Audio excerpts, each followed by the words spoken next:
మగాళ్ళు బాధపడకండి, అందరిలాగే మగవాళ్ల కోసము ఒక రోజు. పూర్తి వివరాలకు చదవండి రేపటి సాక్షి హైదరాబాద్ ఎడిషన్.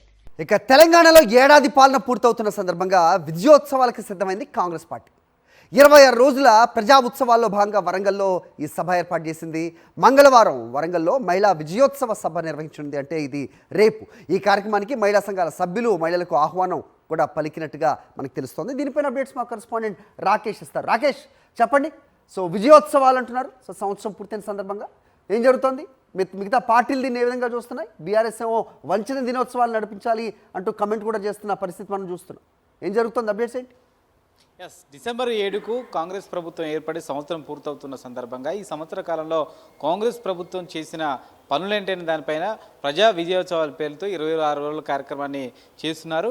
ఈ నెల 14లో ప్రారంభమైంది. ఎల్బీ స్టేడియంలో బాలల దినోత్సవం సందర్భంగా సీఎం రేవంత్ రెడ్డి ఉత్సవాలను ప్రారంభించారు. రేపు వరంగల్లో మహిళా వారోత్సవాన్ని ఏర్పాటు చేయబోతున్నారు. ఒక భారీ బహిరంగను ఆర్ట్స్ కాలేజీలో ఏర్పాటు చేస్తున్నారు. ఇప్పటికే దీనికి సంబంధించి ఏర్పాట్లు కూడా పూర్తి చేశారు. ఈ సంవత్సర కాలంలో మహిళల అభివృద్ధి కోసం కాంగ్రెస్ ప్రభుత్వం చేసిన పనులేంటైనా దాన్ని ఒక నివేదికను సీఎం రేవంత్ రెడ్డి సభ ద్వారా మహిళా సంఘాలకు అలాగే సాధారణమైన మహిళలందరూ కూడా వివరిస్తారు. దాదాపుగా 1,00,000 మందిని ఇక్కడికి తరలించాలనేది ప్రభుత్వం యొక్క ఆలోచనగా తెలుస్తూ ఉంది. ముఖ్యంగా మహిళా సంఘాలకు సంబంధించి వడ్డీ లేని రుణాలు కానీ అలాగే మహిళా సమాఖ్య సంఘాల కోసం ప్రత్యేకంగా భవనాలు నిర్మిస్తున్నారు. 22 జిల్లాల్లో ఒక్కొక్క సమాఖ్య భవనం కోసం 5 కోట్ల రూపాయలు కేటాయిస్తూ నిన్ననే ఉత్తర్వులు కూడా జారీ చేయడం జరిగింది. 22 జిల్లాల్లో మహిళా సంఘాలకు ఈ భవనాలు అప్పగించబోతున్నారు. దీంతోపాటు సోలార్ ప్లాంట్లకు సంబంధించి రాష్ట్ర వ్యాప్తంగా సోలార్ ప్లాంట్లకు సంబంధించిన ప్రాజెక్ట్ని మహిళా సంఘాలకు ఇవ్వబోతున్నారు. వీరే నేరుగా కూడా ఈ ప్రాజెక్ట్ని పైలట్ ప్రాజెక్ట్ చేపట్టే విధంగా కూడా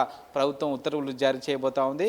దీంతోపాటు మహిళా సంఘాలకు రుణాలు, వడ్డీ లేని రుణాలకు సంబంధించి అలాగే ప్రమాద బీమా, మిగతాకు సంబంధించి ఇతర బీమాకు సంబంధించిన సౌకర్యాలు ఏర్పాటు చేస్తూ రేపు సీఎం రేవంత్ రెడ్డి అనౌన్స్ చేసే అవకాశం కనిపిస్తూ ఉంది.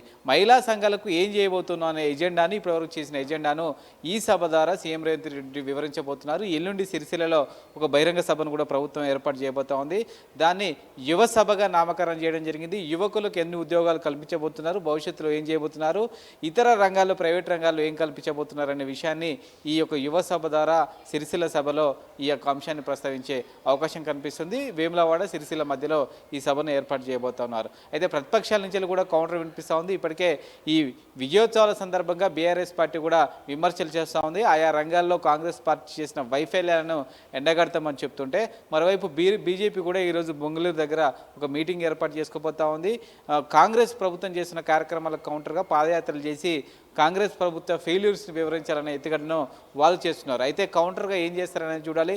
మూసీకి సంబంధించిన అంశాన్ని కూడా నిన్న ఏదైతే మూసీ నిద్ర పేరుతో బీజేపీ చేసిందో దానికి కౌంటర్గా సీఎం రేవంత్ రెడ్డి ఇతర మంత్రులు కూడా స్పందించారు.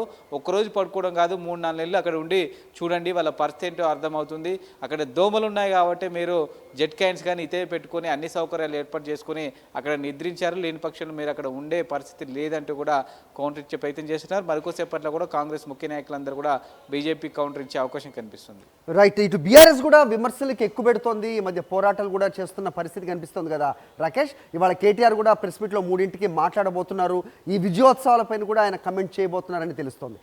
మొన్న రేవంత్ రెడ్డి అల్లుడు ఏదైతే ఉన్నారో విజువల్ ఈ నీరు స్కీమ్పై ఇది ఒక పెద్ద స్కాము, 1,000 కోట్లలో అతనికి అప్పగించారు, ఎలాంటి ఎలిజిబిలిటీ లేని కంపెనీకి అని కూడా ఆయన మాట్లాడారు.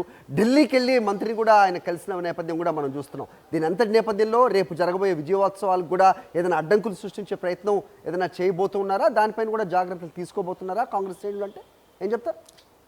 విజయోత్సవాలకు సంబంధించి బీఆర్ఎస్ ప్రభుత్వం అడ్డంకులు సృష్టిస్తుందని కాంగ్రెస్ ప్రభుత్వం భావించట్లేదు. అయితే బీఆర్ఎస్ చేస్తున్న విమర్శలు మాత్రం కౌంటర్ ఇస్తున్నారు. ఏదైతే రేవంత్ రెడ్డి కుటుంబానికి సంబంధించిన సభ్యులు ఫార్మా కంపెనీలో ఉన్నారు, ల్యాండ్స్ తీసుకున్నారనే ఆరోపణలను కొట్టిపారేస్తున్నారు. ఏదున్నా కూడా బిడ్స్ రూపంలో ఇచ్చాం, అఫీషియల్గా ఇచ్చాం అంటూ చెప్తూనే దీనికి సంబంధించిన నివేదికను కూడా మేము సిద్ధం చేస్తున్నాం, ఉద్దేశపూర్వకంగా రాజకీయం కోసం మాత్రమే ఇలాంటి ఆరోపణలు చేస్తూ ఢిల్లీకి సంబంధించి కూడా ఈరోజు కేవలం ఢిల్లీలో ప్రెస్ మీట్ పెట్టడానికి కేవలం మహారాష్ట్ర ఎన్నికలు కారణం. బీజేపీకి బహిరంగంగా కాకుండా ఇండైరెక్ట్గా లబ్ధి చేకూర్చే విధంగా బీఆర్ఎస్ వ్యవహరిస్తుంది, కేటీఆర్ వ్యవహరిస్తుందంటూ కూడా కాంగ్రెస్ నేతలు ఆరోపిస్తున్నారు. మహారాష్ట్ర ఎన్నికల ప్రచారం కొద్ది గంటలు ముగియబోతున్న సందర్భంలో ఆ ప్రచారానికి ముందే 1-2 గంటల ముందు ప్రెస్ మీట్ పెట్టి కాంగ్రెస్ నిందించడం ద్వారా బీజేపీకి లబ్ధి చేకూర్చే ప్రయత్నం చేస్తుందనేది కాంగ్రెస్ ఆరోపణగా కనిపిస్తూ ఉంది. ఈ అంశాన్ని కూడా పదే పదే చెప్తున్నారు. మరికాసేపట్లో అఫీషియల్గా కూడా కేటీఆర్కు సంబంధించి ఢిల్లీ పర్యటన మీద కాంగ్రెస్ ముఖ్య నేతలు స్పందించబోతున్నారు.